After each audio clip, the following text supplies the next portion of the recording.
Il-qorti ħatret esperti biex jagħmlu transkript ta' recordings ta' Melvin Tewma u la darba dawn isiru id-difiża se tagħmel kontraeżami lil middleman. Dan ħareġ hekk kif komplet il-kumpilazzjoni tal-aħwa de Giorgio quddiem il-Maġistrat Claire Staffraġ Żammit. Il-prosekuzzjoni konfermati li se tressaq lil Vince Muscat magħruf bħala il-Koħħu bħala xhud fis-seduta li jmiss.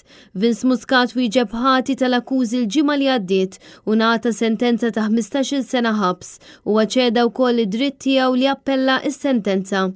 Intant minkejja li Robert Abela qed jipprova jagħti x'jifhem li l-każ tal-qtil ta' Daphne Caruana Galizia huwa magħluq, fatti ġodda li ħarġu fl-aħħar sigħat ikomplu jikkonfermaw li dan żgur mhux il-każ. Anzi, il-pulizija komplew jinterogaw aktar persuni u jimxu fuq l-informazzjoni żvelata minn Vince Muscat, il-Koħħu.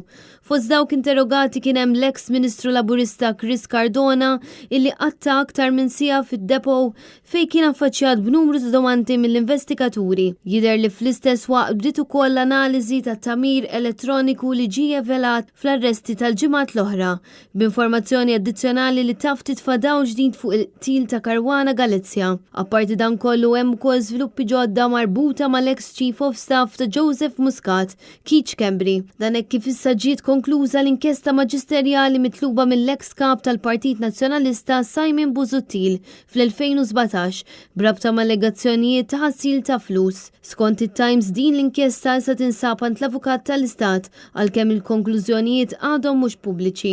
L-allegazzjonijiet huma dwar eluf ta' euro li għaddew fi transazzjonijiet suspettużi mingħand Keith Kembri lil Adrian Hillman, ex-direttur maniġerjali ta' Allied Newspapers.